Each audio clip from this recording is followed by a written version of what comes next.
चलो अभी रेडी लिखो आप। Double nature of light. बोलिए भाई। अब देखो भाई, अगर ड्यूअल नेचर ऑफ लाइट है ना, ड्यूअल नेचर ऑफ लाइट, यानी ड्यूअल नेचर से आप क्या रिप्रेजेंट करना चाहते हैं भाई? लाइट के पास कौन सा नेचर होगा? दो नेचर। दो नेचर का क्या मतलब है कि पार्टिकल का भी नेचर होगा एज वेल एज वेव का नेचर। बोलिए भैया ही ना, particle as well as wave nature, यही है ना भाई? बोलिए। अब यदि लाइट के पास डबल नेचर हो तो पार्टिकल का भी तो प्रॉपर्टी शो करेगा और वेव का भी।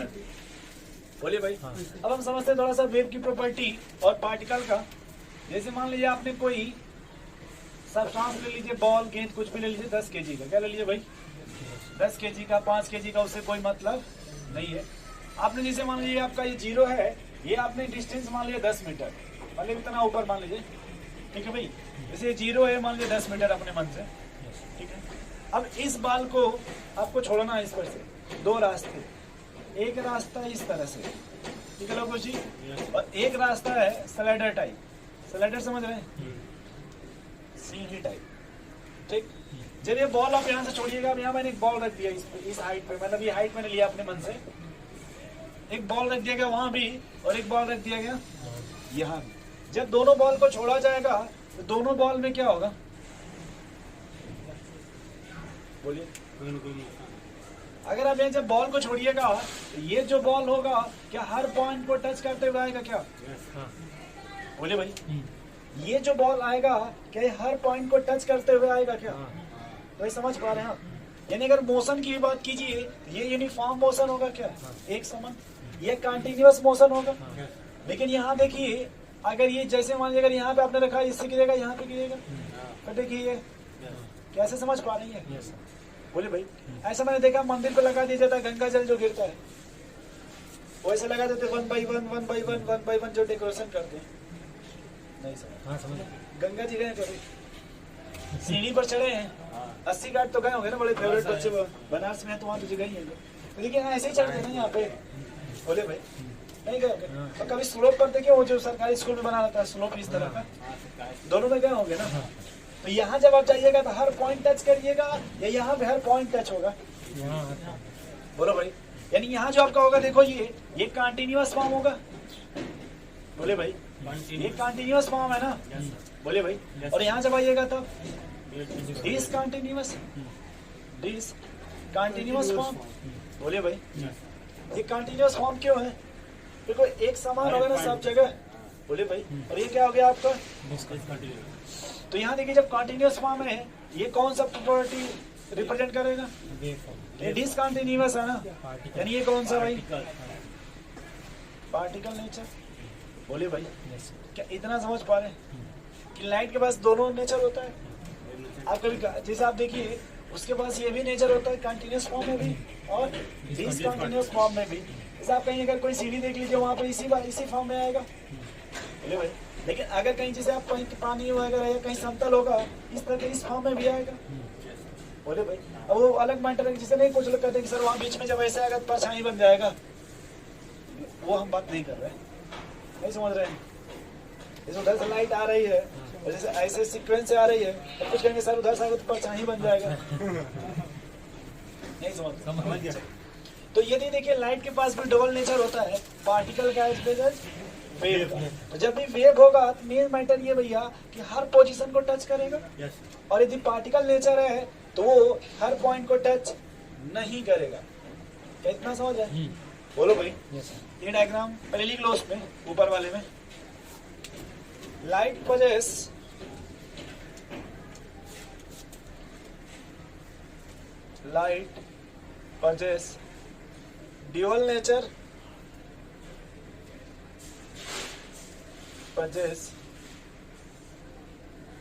dual nature, that is it has both particle as well as wave nature. इसको देखिए ब्रॉडली में जाके आप फिजिक्स में पढ़ेंगे, ठीक है? ये पूरा चैप्टर आपको मिलेगा particle as well as wave nature, ठीक है भाई? जब फिजिक्स में आप जाएंगे ये आपको पूरा चैप्टर ही मिलेगा लाइट का, हाँ, बात समझ रहे हैं। फिर वो लाइट का अलग अलग थ्योरी भी मिलेगा, न्यूटन थ्योरी, कार्पुलस थ्योरी, मतलब है ना इस तरह से अलग अलग थ्योरी। नेक्स्ट डायग्राम बना लीजिएगा। उसके बाद छोटा डायग्राम बनाइएगा, बहुत छोटा सा, ठीक है लोगों जी। कंटिन्यूअस फॉर्म है तो कौन सी प्रॉपर्टी शो करेगा भाई? वेव का। डिसकंटिन्यूअस है तो कभी आप लोग टिकट वकट कटाने गए देखें, कभी टिकट कटाते हुए? बोलिए भाई। अब मान लीजिए कैसे अगर आप टिकट पे से खड़े, खिड़की पे से खड़े, वही मान लीजिए ऐसे बहुत से लोग खड़े हैं, बहुत से लोग खड़े, और आप क्या करिए कि अपना पैर मत हटाइए, ऐसे धक्का मारिए इस तरह से पूरा, तो पूरी भीड़ कैसी हो जाएगी? उसको वेव नेचर बोलते हैं। उसको क्या बोलते हैं भाई? कोई अपने जगह से नहीं ना हटा, लेकिन वो कंटिन्यूअस उसमें मोशन हो रहा है, उसमें क्या हो रहा है? उसको क्या बोलते हैं? Wave nature. जैसे आपने जो पानी में नहीं कहते हैं ठहरे हुए पानी में चिक्का नहीं मारना चाहिए, पत्थर जो भी है,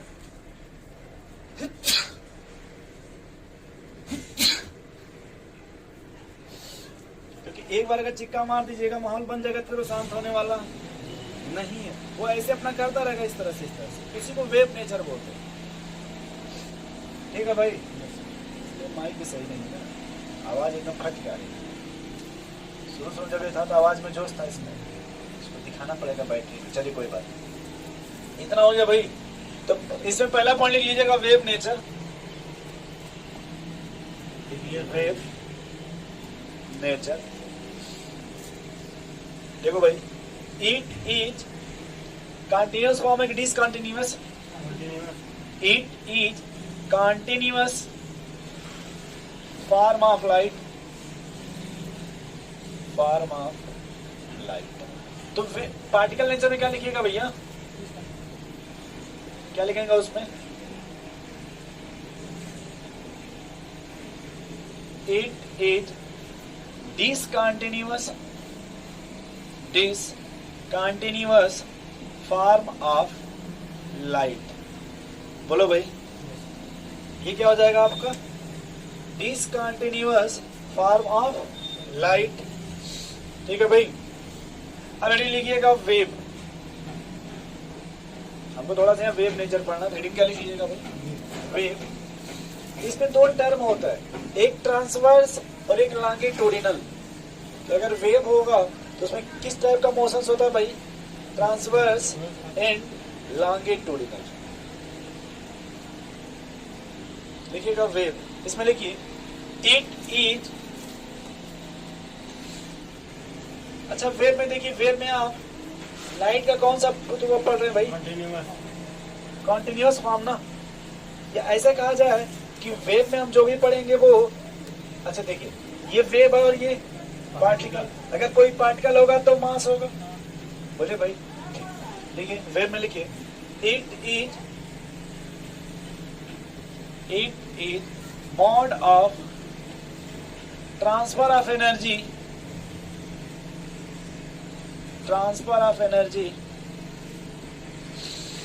without transfer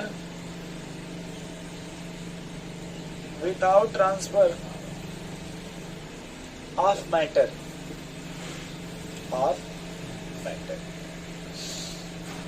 यानी कह रहा है कि अगर वेव की बात किया जाए तो किसका ट्रांसफर होगा भाई? एनर्जी का, लेकिन मैटर का ट्रांसफर नहीं होगा, मास का। जैसे आप किसी कुछ बोलना चाहते हैं, प्रपोज करना चाहते हैं, उसको मास का ट्रांसफर नहीं होगा। किसका ट्रांसफर होता है भाई? अगर सही फॉर्म में चला गया तो आपका काम हो जाएगा, गलत फॉर्म में चला गया जूता चप्पल मिल जाएगा। देखिए भाई, मतलब यही देखिए आप, ये वेव नेचर होता है। किसी का वेव नेचर सही जगह चला गया तो लाइफ सेटल हो जाती है, और किसी के गलत जगह चला जाता है तो लाइफ डिसबैलेंस हो जाए 2-4 दिन के लिए। नहीं ऐसा देखने में ऐसा होता रहता है, नहीं उतार चढ़ाव लाइफ में। चलिए कोई बात, वो आपका दोस्त नहीं है, वो अकॉर्डिंग टू बायोलॉजी देखिए सब सिस्टमेटिक चलता रहता है। 12 से 12 और 14 साल उसमें सेटिंग है ना भाई, लेयर सेटिंग बनाएगा, इसके बाद ये होगा, इसके बाद ये होगा। ग्रोथ की बात कर रहे हैं, 50 साल 60 साल के बाद ग्रोथ और सब स्टॉप हो जाता है ना, 30 के बाद शायद। नहीं, जो प्लांट और एनिमल में डिफरेंस जब पढ़ते हैं तो प्लांट में कंटिन्यूअस ग्रोथ होता रहता है, और जब लिविंग सिस्टम की बात करते हैं, एनिमल की बात, तो उसमें कंटिन्यूअस ग्रोथ नहीं होता रहता। इसलिए देखिए पौधे में कटैया छटैया हमेशा होता रहता है, बट ह्यूमन में कटैया छटैया तो मत बोलिएगा बाल कटवाने तो सर गए थे। चलिए देखो भाई, इसमें general term related to wave, general term related to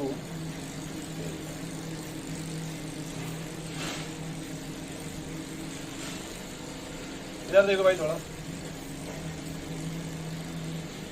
इसको एक्स एक्सिस मान लीजिए अपने मन से, इसको कौन सा एक्सिस मान लीजिए भाई, कौन सा एक्सिस बजा, जेड ना, तो जेड पर देखिए आपका इस तरह से ये वेव नेचर शो करेंगे, ठीक।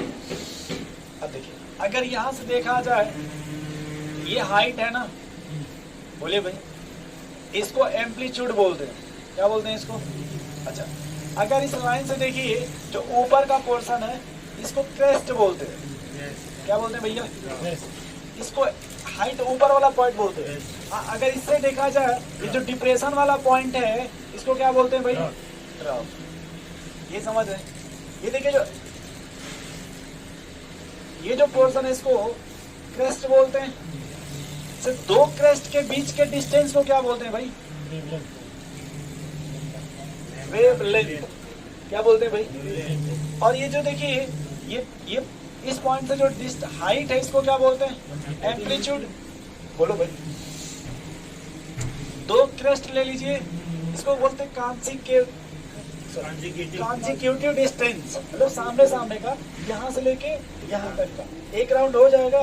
कैसे, जैसे इसको इधर लेकर के आए आप, ठीक, यहाँ से इसको फिर इधर लेके आ रहे हैं, अगर इसको ऐसा पलट दी तो यहाँ पहुंच जाएगा, और जो इधर इसको पलट देंगे तो इधर आ जाएगा। नहीं समझे भाई, देखो जैसे यहाँ से मैंने लिया ना, ये और ये डिस्टेंस, बोलिए, तो देखिए, तो या तो दो आप क्रेस्ट ले लीजिए, या फिर दो ट्रफ ले लीजिए, इनके बीच के डिस्टेंस को लैम्डा बोलते हैं।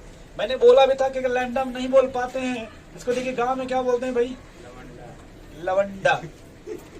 देखिए गांव में बच्चे इसको लैम्डा नहीं बोल पाते तो क्या बोलते हैं इसको, लवंडा। नाम सुने भाई, बोलिए। फिर बाद में सुधार कर दिया गया, फिजिक्स में ला दिया गया, तो नाम क्या रख दिया गया, क्योंकि जो काम करता है उल्टा काम करता है। ये देखिए लैम्डा भी है। अब देखो यहाँ काम का मैटर ये वही कि अगर किसी भी एक पॉइंट को सेलेक्ट कर लीजिए, कोई भी एक पॉइंट समझते हैं, जैसे मान ले मैंने ये सेलेक्ट कर लिया, इस पॉइंट से 1 सेकेंड में जितनी वेव पास होगी, देखिए इस पॉइंट से 1 सेकेंड में जितनी वेव पास होगी, उसी को हम लोग फ्रीक्वेंसी बोलते हैं। उसको क्या बोलते हैं भैया, उसको क्या बोलते हैं, फ्रीक्वेंसी। और 1 मीटर में जितनी वेव होगी, उसी को हम बोलते हैं वेव नंबर। क्या बोलते हैं दोस्त, जैसे आप समझो भाई, वेव नंबर, मान लो अपने मन से यहाँ से ये डिस्टेंस 10 सेंटीमीटर है, कितना, 1, तो हमने कितने डिस्टेंस बोला आपको, 1 मीटर में जितनी वेव होगी, उसी को क्या बोलेंगे, वेव नंबर। तो अब बता के अगर इतनी वेव का डिस्टेंस कितना होगा, 10 सेंटीमीटर, 1 मीटर में कितनी वेव होगी, 1 मीटर में 10। समझ गए कैसे, जो वेव नंबर का मतलब दोस्त होता है 1 मीटर में कितनी है, और फ्रीक्वेंसी का मतलब नहीं गलत, जितनी वेव 10 कैसे होगा, क्या, एक वेवलेंथ मतलब 10, 1 मीटर में कितनी वेवलेंथ होगी, 1 मीटर में जितनी number of waves, it's called wave number. Wave number है ना, 1 मीटर में जितनी वेवलेंथ की जितने वेव्स, जितनी वेवलेंथ, तो यहाँ 10 सेंटीमीटर का एक वेवलेंथ है, कहाँ 20 का हो जाएगा ना, यहाँ से यहाँ तक होता है ना वेवलेंथ, अपने मन से माना है। मान लीजिए 10 सेंटीमीटर का एक वेवलेंथ है, हाँ। तो आपको अगर 1 मीटर में कितनी वेवलेंथ होगी, या कितनी वेव नंबर होगी, नंबर की वेव नंबर होता है, तो 10 वेव नंबर हो जाएगा। अब फ्रीक्वेंसी 1 सेकेंड में कितने, 1 सेकेंड में यहाँ से कितनी वेव पास हो गई, बात समझ रहे हैं, बोलो भाई। चलिए, और एक होता है वेलोसिटी। क्या होता है, डिस्टेंस अपॉन टाइम। तो अगर ये कुछ डिस्टेंस अगर तय भी करेगा, तो कुछ टाइम भी तो होगा। तो इसमें कितने टर्म आपको मिलेंगे रिलेटेड भाई,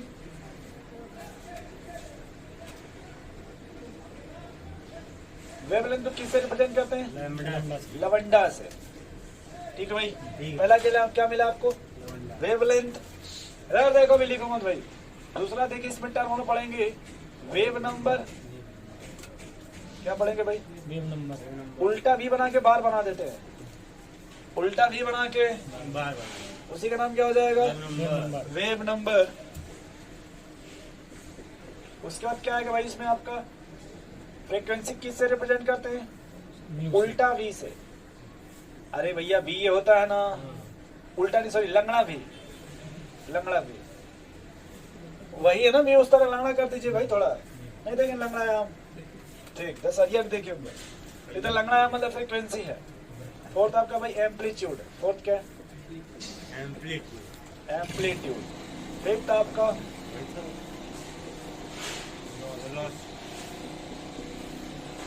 वेलोसिटी पढ़ेंगे, क्योंकि हमको स्पीड ऑफ लाइट पढ़ना है इसमें। पहले टर्म अपने मन से बताइए, वेवलेंथ यानी किसका मेजरमेंट है यहाँ? लेंथ का। और अपने स्टैंडर्ड नाम सुना, स्टैंडर्ड यूनिट। स्टैंडर्ड में लेंथ का क्या यूनिट होता है भाई? मतलब मीटर। वो डायमेंशन बोल रहे हैं, मैंने यूनिट पूछा, मीटर हो गया। लेकिन ये जब हम केमिस्ट्री पढ़ते थे, बहुत छोटे छोटे मेजरमेंट होते हैं। यहाँ जो होता है वो बहुत ही, क्योंकि एटम बहुत छोटा होता है ना भैया, इसलिए यहाँ पे जो भी मेजरमेंट होगा वो एंगस्ट्रॉम होगा। किसमें? अब बताओ 1 एंगस्ट्रॉम बराबर कितना मीटर? इतना बात समझ। लेकिन वेवलेंथ होता क्या? Distance between two consecutive crest या distance between two consecutive drops. Consecutive मतलब आप सामने आमने सामने बोले भाई। अब वेव नंबर क्या होगा? कि 1 मीटर में जितनी वेव होगी, number of wave in 1 metre is called wave number. अब फ्रीक्वेंसी क्या होगा भाई? 1 सेकंड में 1 सेकंड में जितनी वेव पास हो जाएगी उसी को क्या बोलेंगे भाई? बोलिए। फ्रीक्वेंसी। और एम्पलीट्यूड क्या है आपका? हाइट ऑफ क्रेस्ट या डिप्रेशन ऑफ ट्रफ। ये हाइट ऑफ क्रेस्ट है ना, या फिर डिप्रेशन ऑफ ट्रफ बोल दीजिए, इसी को क्या बोलते हैं? एम्पलीट्यूड। लिखिए वेवलेंथ में। देखो भाई, बताओ क्या होगा एक चीज। इसको किससे रिप्रेजेंट करेंगे? लैम्डा से। लैम्डा बोलते हैं, लैम्डा नहीं, मतलब लैम्डा। बोलिए भाई, ये रिप्रेजेंटेड बाई लैम्डा। तो वही क्या ना, ब्रैकेट में क्या लिखेंगे? इसको किससे रिप्रेजेंट करते हैं भाई? लैम्डा से। ठीक है, दूसरा लिखिए उसी में, defined as distance between two consecutive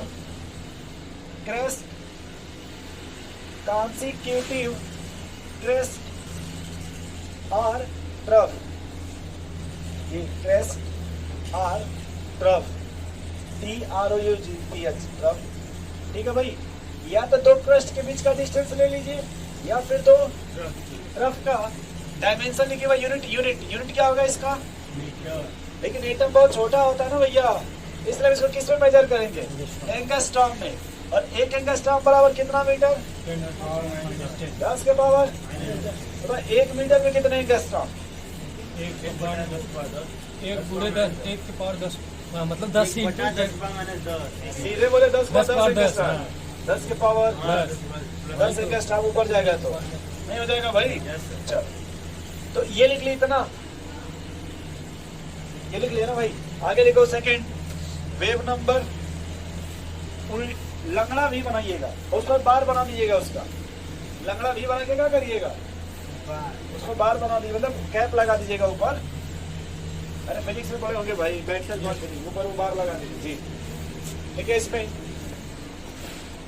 reciprocal of wavelength,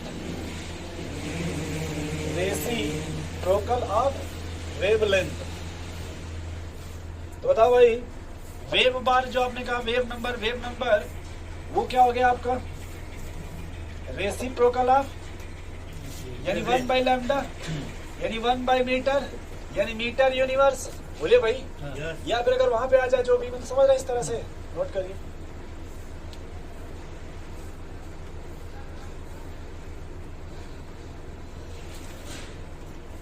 चले आगे। और लिखो भाई फ्रीक्वेंसी।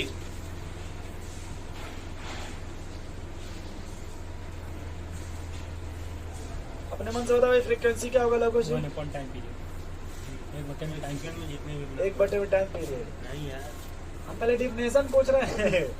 तो क्या बोला गया आपको फ्रीक्वेंसी? फ्रीक्वेंसी मतलब 1 सेकंड में कितना wave wave pass number of wave passing through a particular point. आप कोई पॉइंट सेलेक्ट कर लीजिए, आप कोई भी पॉइंट, और उस पॉइंट से 1 सेकंड में कितनी पास हो जाएगी उसी को क्या बोलते हैं भाई? फ्रीक्वेंसी। देखो number of wave passing through a point या passing through a particular point. आप ब्लू से लिखो भाई, क्यों ग्रीन गुलाबी लिख रहे हो? एक ही से लिखो ना, सबसे अच्छा रहेगा। हाँ, बायोलॉजी में अच्छा लगता है, केमिस्ट्री में नहीं। कलर वाला number of wave passing through a particular point. अब कोई पॉइंट सेलेक्ट कर लीजिए, particular point in 1 second, particular point in 1 second. ठीक है भाई, बोलिए। तो फ्रीक्वेंसी क्या हो जाएगा भाई? म्यू बराबर 1/t पर यूनिट टाइम, मतलब पर सेकेंड टाइम, मतलब 1 सेकेंड में जितनी भी वेव हो जाएगी, पास हो जाएगी, उसी को क्या बोलते हैं भाई? फ्रीक्वेंसी। यूनिट क्या हो जाएगा इसका? Time universe. तो देखो, अगर पहले बात करें सिस्टम का, तो यूनिट हो जाएगा सेकेंड, सेकेंड का यूनिवर्स। अगर स्टैंडर्ड जो यूनिट हो तो सेकेंड होता है ना, हम क्या सोचा सीजीएस हो, बोलो भाई। लेकिन हम लोग इसको मेजर करते हैं हर्ट्ज में। किसमें? हर्ट्ज में। ठीक है भाई, हर्ट्ज, HE, वो आप सुनेंगे हार्ट बीट के साथ हर्ट्ज में मेजर करते हैं, हार्ट बीट। अरे इस तरह का मेजरमेंट सुनोगे कभी? हर्ट्ज। कोई बर्ड का भी एक नाम है, हमिंग बर्ड। हाँ, तो मतलब है ना इस तरह से कोई बर्ड का भी नाम। नेक्स्ट लिखो भाई एम्पलीट्यूड। एम्पलीट्यूड, इसमें क्या बोला भाई? हाइट ऑफ क्रेस्ट या डिप्रेशन ऑफ ट्रफ। बोले भाई, हाइट ऑफ क्रेस्ट और डिप्रेशन ऑफ ट्रफ।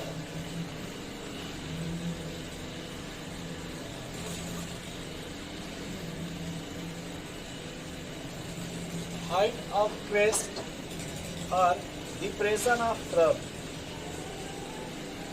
ठीक है भाई, यूनिट क्या होगा इसका? मीटर। यूनिट लिख लीजिएगा, यूनिट मीटर। नेक्स्ट लेते भाई वेलोसिटी, पांचवा। वेलोसिटी को सीधा सीधा वी से लिखते हैं, और फ्रीक्वेंसी को लंगड़ा वी, वेव नंबर को लंगड़ा वी का बार बना देंगे। और फिर उसके बाद वेवलेंथ को लवंडा से, इससे भाई लवंडा से, ठीक है। बाद में उसको घर जाके लैम्डा बोल देंगे, कोई पूछेगा तब लैम्डा बोल देंगे। दिमाग के सेटअप किए रहेंगे क्या? लवंडा। फिर उल्टा काम वही करता है अधिकतर, मैच में देखिएगा जो मैच खेलता है वो।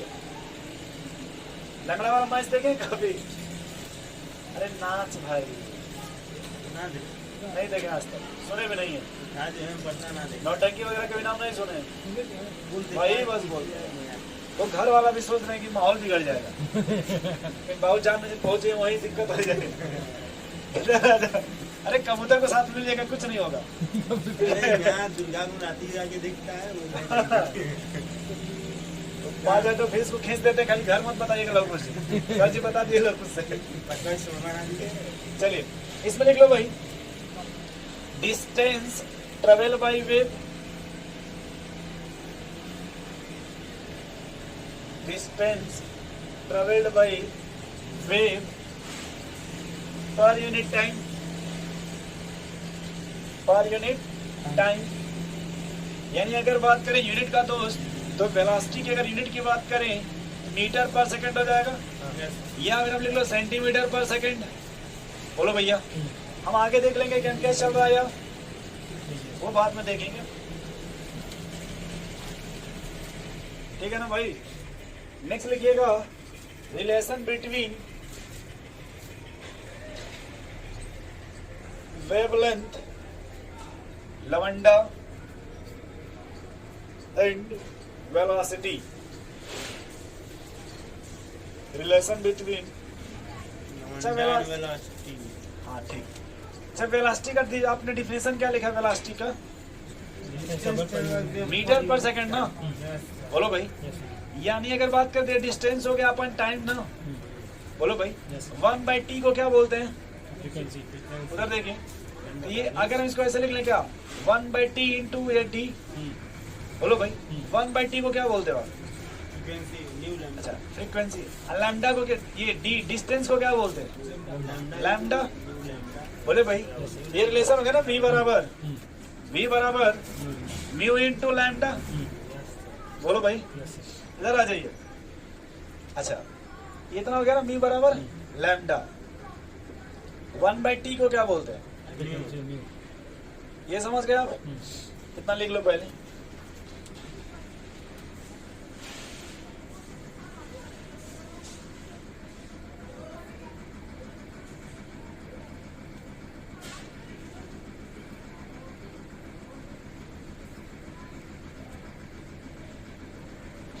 ये रिलेशन समझ गए भाई? अबे डायग्राम बनाना तो बनाइए अपने हिसाब से, छोटा डायग्राम बनाइएगा बस। समझने लगो जी, डायग्राम कैसा बनाइएगा? छोटा।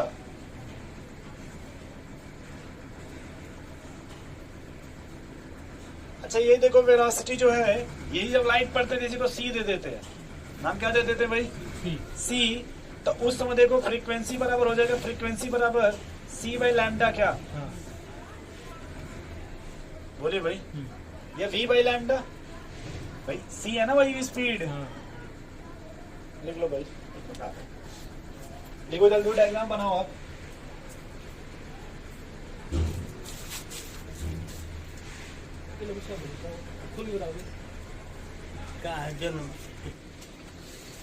ओके भाई, इसमें सवाल लिखिए।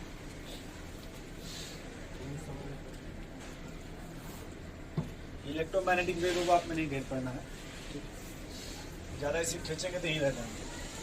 जो मेन इंपॉर्टेंट है वो बता रहे हैं। सवाल लिखो भाई, लैम्डा बराबर 5000 एंगस्ट्रॉम। अरे लवंडा, लवंडा बराबर 5000 एंगस्ट्रॉम। C बराबर 3 × 10⁸ मीटर पर सेकेंड। 3 × 10⁸ मीटर पर second. Find out frequency, find out frequency.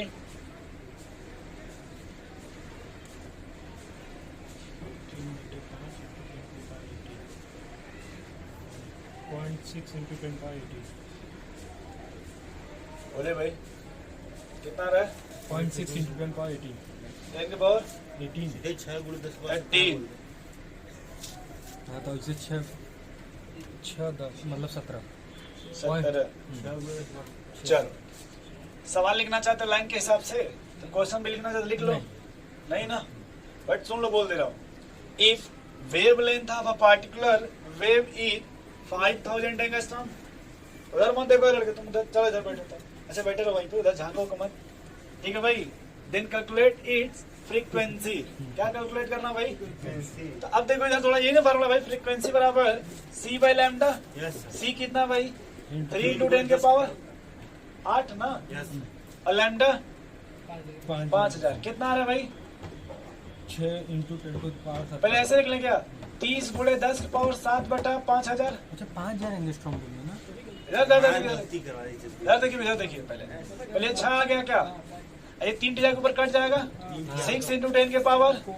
पहले ऐसे आप लोग कैसे किए? रुके भी काटिए मत अभी, आप कैसे किए ये बताइए। वो 5 में ले लिया, 5000 के बजाय 5। अच्छा 5 ले लिए हैं। अच्छा फिर भी सुनिए अभी भागिए मत, इधर आइए।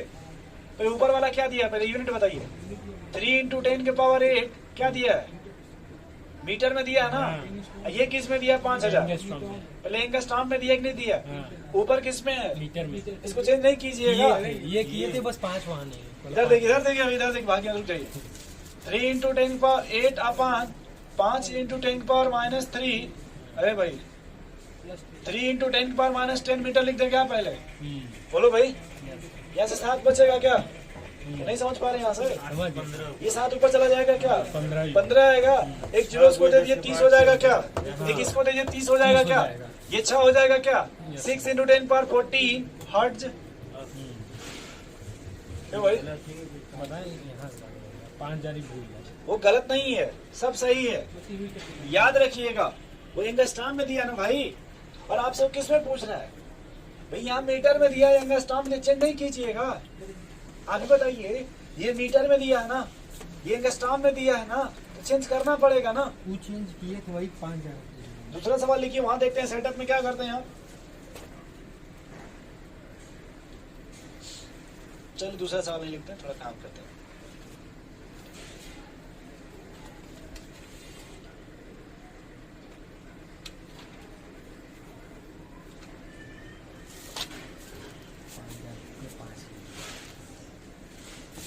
ये लिखिएगा भाई। ये देखिए वेव नेचर था, क्या था? लाइट का। दूसरा वेव नेचर में ही आपका वो था, वो सब मैं नहीं बताया हूँ। थ्रेशोल्ड फ्रीक्वेंसी, थ्रेशोल्ड वेवलेंथ, वो सब वो मिलेगा आपको कहाँ पे? फिजिक्स में मिलेगा अच्छे से। नेक्स्ट लिखिएगा Planck quantum theory. Planck's quantum theory, इसमें हम लोग पढ़ेंगे पार्टिकल नेचर ऑफ लाइट। क्या पढ़ेंगे भाई? Particle nature of light. हमको वैसे जितना काम को बस उतना ही बताएंगे, ज्यादा कुछ नहीं बताएंगे। बट नाम ले लीजिए पहले, प्लैंक क्वांटम थ्योरी। ठीक है भाई? इसमें लिखिएगा ये लाइट की थ्योरी होती, किसकी? ठीक है ना? चलो लिख लो इसमें भाई। Any black body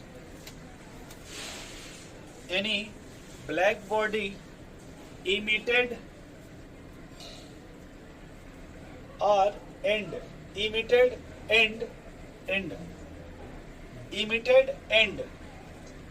and absorb energy in the form of a small packet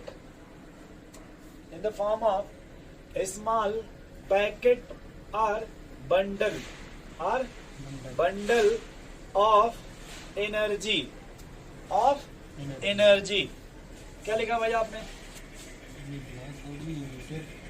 या तो कोई एब्जॉर्ब कर लेगा या फिर क्या कर देगा? इमिटेड कोई भी black body in the form of small packet या bundle of energy is called quantum. क्या बोलते हैं इसको भैया? क्वांटम।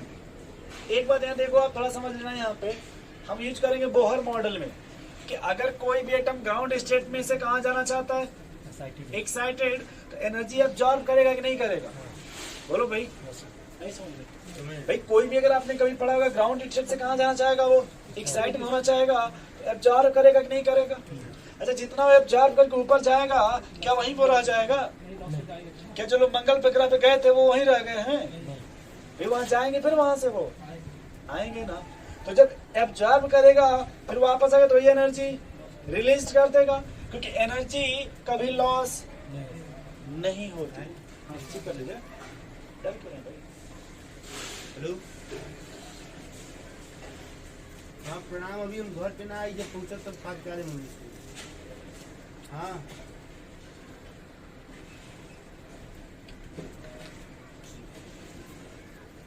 चले भाई।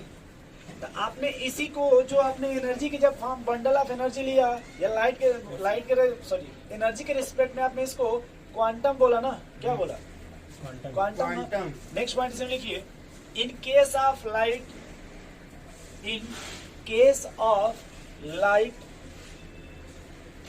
This bundle are called as photon. In case of light this bundle are called as photon. Light के respect में इसी बंडल को क्या बोलते हैं भाई? फोटॉन। तो इतनी बात क्लियर हो गई कि जब एनर्जी के फॉर्म में बोलिएगा तो क्वांटम हो गया, लाइट के फॉर्म में बोलेंगे इसी बंडल को तो फोटॉन हो जाएगा। बोले भाई। एक पॉइंट और लिख लीजिए, इसमें बहुत ही इंपॉर्टेंट है, स्टार स्टार स्टार बना लीजिएगा बस एक बार। बस देखिए, एनर्जी ऑफ एनी फोटॉन यानी हम यहाँ जो एनर्जी ले रहे हैं वो लाइट के रिस्पेक्ट में ले रहे हैं। बोलिए भाई, हम लाइट के रिस्पेक्ट में ले रहे हैं ना। अगर एनर्जी के रिस्पेक्ट में लेते तो क्वांटम बोलते या क्वांटा बोलते, नहीं समझ रहे हैं? बोलिए भाई, है ना क्वांटम मैकेनिक्स। चलिए, तो आपने क्या लिखा भाई? Energy of any photon is directly proportional to its frequency energy किसके डायरेक्टली प्रोपोर्शनल है भाई? हम ऐसे लिखना चाहते हैं, ई डायरेक्टली प्रोपोर्शनल लंगड़ा भी। बोले भाई, आपने बचपन से पढ़ा होगा, जब ये प्रोपोर्शनलिटी को हटाते हैं तो कुछ यहाँ लेके आएंगे कि नहीं भाई? लिखते हैं। हमको कॉपी पीछे देख के बताओ, फ्रीक्वेंसी बराबर आपने क्या लिखा था?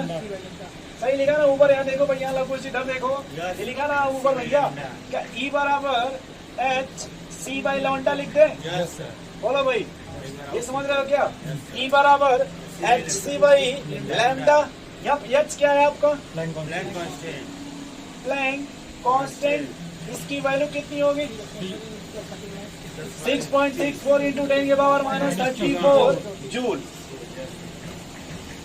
बोलिए भाई, जूल पर सेकंड जो भी होगा, but main matter 6.64 into 10 power minus 34 joule. इतना समझ रहे? पहले इतना छापिए तो भैया ये समझ पा रहे हैं। हमको बस यहाँ से एक ही चीज मिला प्लैंक क्वांटम थ्योरी से, ई किसके डायरेक्टली प्रोपोर्शनल है? फ्रीक्वेंसी के। जो एनर्जी वो किसके डायरेक्टली प्रोपोर्शनल है? फ्रीक्वेंसी के। और ये प्रोपोर्शनलिटी को रिमूव कीजिएगा, मतलब हटा देंगे यहाँ से, तो बराबर का साइन लगाएंगे ना, तो वहाँ पे उसके लिए क्या लगाएंगे भाई? एच। इसी एच को क्या बोलते हैं? Planck constant. थोड़ा लंबा पड़ता है, खींचने कभी कभी नहीं खींचा पाता है। प्रोपोर्शनलिटी कांस्टेंट मतलब पर्सनालिटी बोल देते हैं, अभी थोड़ी देर बाद हम समझ जाएंगे वो। प्रोपोर्शनलिटी नहीं है क्या? ये होता है प्रोपोर्शनल। चले इतना काम चलाते हैं पहले, तो देते सुधार हो जाएगा भाई। चले भाई, इतना थोड़ा आगे चलें। बोलिए, हमको 2 हेडिंग याद दिला दिएगा, बाद में हम पढ़ा देंगे आपको। अभी पढ़ा ही रहे हैं इस चैप्टर में, हाइजेनबर्ग अनसर्टेनिटी प्रिंसिपल और ड्यूअल नेचर ऑफ लाइट। मतलब को पढ़ेंगे डी ब्रॉगली इक्वेशन। नाम सुने ना भाई? डी ब्रॉगली लैम्डा बराबर एच बाई एम थी, वो भी पढ़ेंगे। थोड़ा तमीज से बता दीजिएगा ताकि भूले ना, ठीक है ना? फिर मैंने जो पिछला लेक्चर पढ़ाया था, जो बस बैच, उसमें 2 हेडिंग अभी छोड़ दिया, तो जो छूट जाते जाते छूटा का छूटा ही रह जाता है। चलिए लिखिए इसमें, इतना समझ गए भाई? अब ये देखो, ये जो फॉर्मूला है, ये energy of 1 photon, energy of 1 photon. अब अगर 10 फोटॉन होगा तो यहाँ देखिए फॉर्मूला हो जाएगा E बराबर n h c by lambda. क्या हो जाएगा भाई? एन का मतलब नंबर ऑफ फोटॉन, एन क्या है भाई? नंबर ऑफ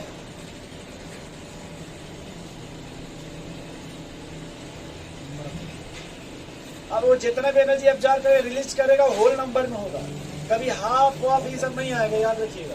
ये 1 आ जाए, 2 आ जाए, 3 आ जाए, 4 आ जाए, इनका भी बीच धारा में। चलिए इसमें सवाल लिखिए, क्या हो गया भाई? लिखिए, calculate energy of photon having wavelength, ध्यान से सुनिएगा, वेवलेंथ 3000 एंगस्ट्रॉम, 3000 एंगस्ट्रॉम, ठीक। और एनर्जी फिर लिखिए उसके नीचे E बराबर, जो एनर्जी लीजिएगा देखिए, तो एनर्जी जो लेंगे यहाँ जो उसका यूनिट आएगा, पहले हमको निकालना जूल एंड सेकंड, फिर बाद में निकालना इलेक्ट्रॉन वोल्ट में। किसमें भाई? ऐसे लिखते हैं क्या? Electron volt. तो 2 यूनिट में लेके आना, पहले जूल और मतलब जूल सेकंड में, और दूसरा किस में भाई? इलेक्ट्रॉन वोल्ट में। थोड़ा सवाल कीजिए जल्दी से, तो हाँ जल्दी ट्राई। तुम नकल मत मारना पड़ो से, पहले जूल में निकालिए।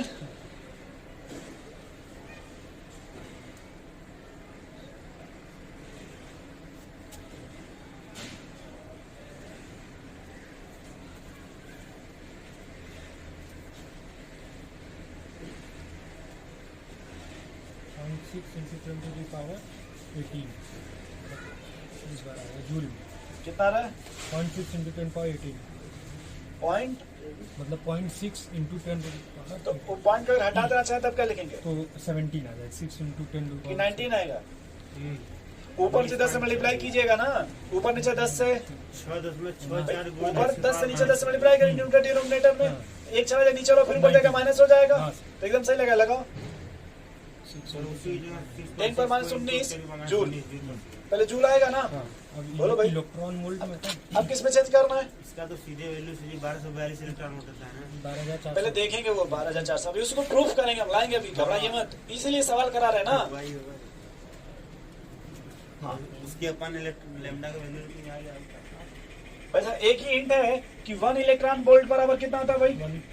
1.6 × 10⁻19 जूल, और 1 इलेक्ट्रॉन वोल्ट बराबर होता है आपका 96 किलो जूल पर मोल, 2 यूनिट होती है। तभी आपसे बस ये पहला वाला पूछा गया, जूल इंटू सेकेंड। तो पहले कितना क्या भाई एनर्जी बताओ?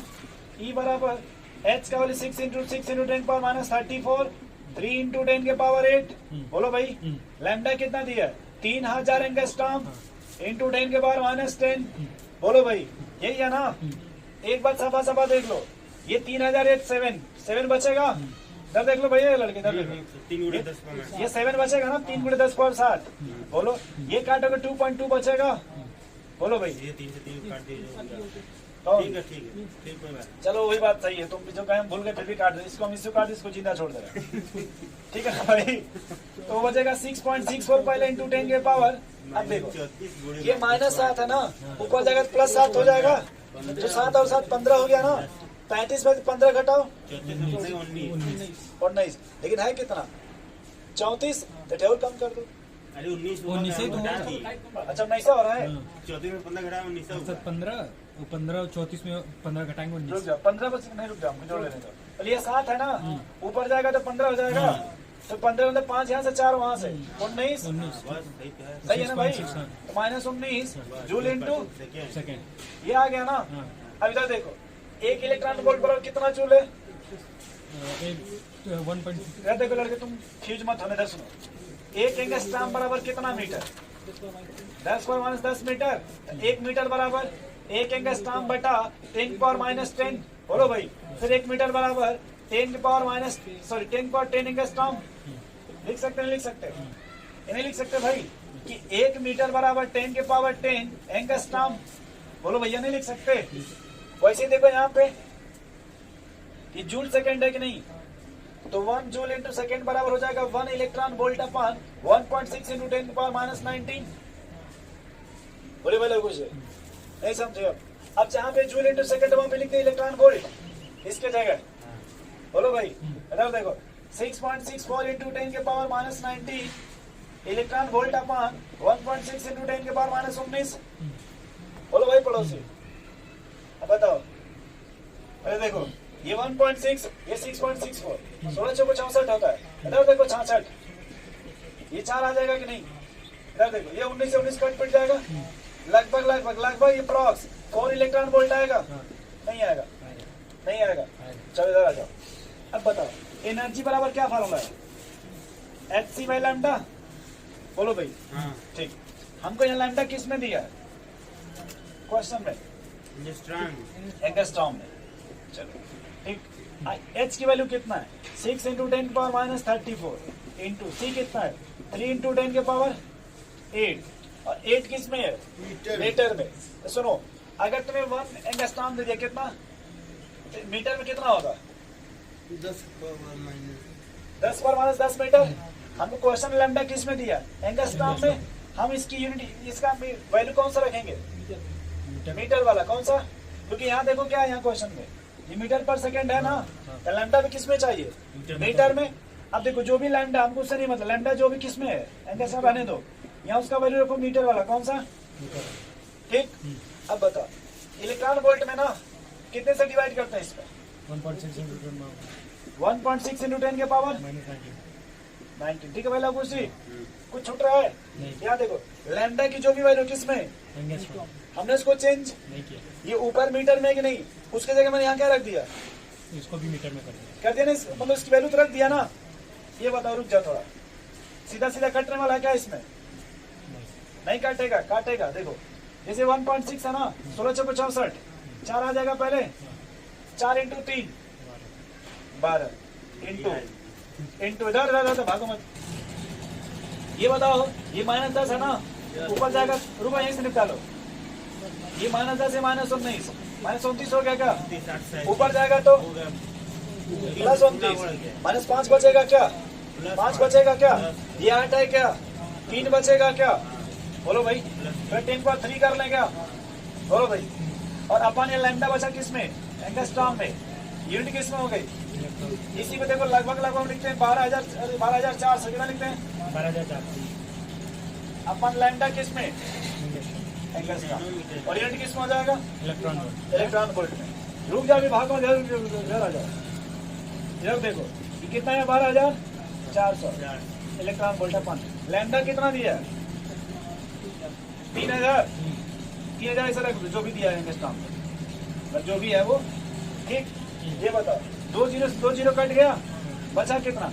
124/30 बचा ना भाई। 3 चौको लगभग 4 पॉइंट समथिंग आ गया। मतलब लगभग आ जाएगा ना। अब तो रोना मत, यहाँ 6.64 था, मैंने सीधा सीधा काट दिया था। थोड़ा समथिंग आएगा। क्यों भाई समथिंग हो? 64 होता, 66 में थोड़ा समथिंग है, समथिंग समझ गए। तो अब हमको अगर दे देगा तो इतना ना करके यही वैल्यू रख देंगे खाली कि 12,400 अपन जो भी लैम्डा किलो एंगस्ट्रॉम में है, 2,000, 4,000, 8,000, 10,000, 20,000 जो भी होगा, बस वही वैल्यू यहाँ रख देंगे। बट आंसर जो भी आएगा वो सीधे इलेक्ट्रॉन वोल्ट में आ जाएगा। नहीं समझे भाई? मीटर में चेंज करेंगे, झंझट खत्म, 4 स्टेप का मैटर खत्म। सॉल्व कर जल्दी। ये लिख लो भाई तुम। क्या हो भाई लगू? नहीं समझ रहे? फिर से बताए भाई। आप देखो, जान रहे थे, समझ में आ गया कहाँ से कुल ताजा हो गया ना याद। अब सवाल खोजना आपका काम है। ये प्लैंक क्वांटम थ्योरी है। क्यों भाई? इसके पहले आपने पढ़ा वेवलेंथ वाला सवाल पढ़ा। चले आगे थोड़ा, फिर सवाल लिखो, होमवर्क लिख लो घर के लिए।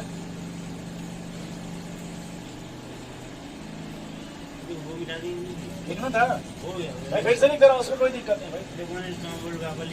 1 इलेक्ट्रॉन वोल्ट बराबर 1.6 × 10⁻19 जूल पर सेकंड। और 1 इलेक्ट्रॉन बराबर 96 किलो जूल पर मोल। मतलब साफ लिख दे रहा हूँ भाई। अब सुनहरे अक्षरों में लिख लीजिए। और एक चीज यहाँ पड़े, एनर्जी बराबर 12,400। क्यों भाई? लैम्डा की वैल्यू किसमें रखेंगे? यूनिट किसमें आ गया? बोलो भैया। तो ये पूरा लिखो, चना लिखो, सीधे वो मैटर वो लिख लो। ये सब मत लिखो भाई, ये सब इसका कोई काम नहीं। यहाँ पे नेट में इसका कोई काम नहीं। आप बस ऊपर का लिखो, बस काम खत्म। क्या दिक्कत है कोई इसको लिखने से, मिटाने से? भैया का काम इससे चल जाएगा ना। क्यों ना टाइम पास करेंगे? फिर इसको लिखो, 10 वाला पेपर ज्वाइन कर लो, 10 टेस्ट पेपर बिंदास। क्यों भाई? चले आगे चले। तो अगला लिखिए, सवाल लिखो भाई। Calculate energy of a photon with frequency 2 × 10⁻15 hertz. 2 × 10⁻15 hertz. ठीक है। नेक्स्ट सवाल लिखिए। ये बना लोगे भाई। इसको जो आंसर होगा जूल इंटू सेकंड में ही है। जूल इंटू, अगर आपसे फ्रीक्वेंसी दे दिया ना, तो देखो यहाँ इधर सुनो, इस सवाल को उस पर मत सेटअप करना, इस पर तो इसे फ्रीक्वेंसी दिया भाई लघु जी। भैया ये तो लैम्डा है ना, इसको अलग सेटअप, उसमें सेटअप कर दीजिएगा जल्दी जल्दी में। अगला सवाल लिखिए। Calculate energy of a photon in electron volt and kilo joule पर मोल। Electron volt and kilo joule पर मोल विथ वेवलेंथ लवंडा बराबर 4100 एंगस्ट्रॉम, 4100 एंगस्ट्रॉम या 4100 एंगस्ट्रॉम, सीधा 4100 एंगस्ट्रॉम। ठीक है। चावल के दाम का थोड़ा सादा, थोड़ा सा ज्यादा। चलो अगला लिखो, नेक्स्ट सवाल। Calculate number of photon with energy 2 into 10 power 15 joule and wavelength lambda, wavelength बराबर 3100 एंगस्ट्रॉम, वेवलेंथ बराबर 3100 एंगस्ट्रॉम। बस एनर्जी कितना दी? 2 into 10 के पावर 5 जूल। 5 to 15 5 बोले थे, क्या बोले भाई? 2 into 10 के पावर 5 बस, ठीक है। आज इतना रहने देते हैं। कल हम लोग 2 हेडिंग पढ़ेंगे, मैं बता दे रहा हूँ डायरेक्ट, एक आयनाइजेशन एनर्जी और एक बॉन्ड एनर्जी। ये बात देख लो, आयनाइजेशन एनर्जी होता क्या है। जैसे आपने पढ़ा होगा पीरियोडिक टेबल में कि सोडियम है ना आपका, तो किसी भी आइसोलेटेड गैसियस एटम से इलेक्ट्रॉन को रिमूव करने के लिए जो एनर्जी लगानी पड़ती है उसी को क्या बोलते हैं भाई? Ionisation energy. ठीक है भाई, चलिए।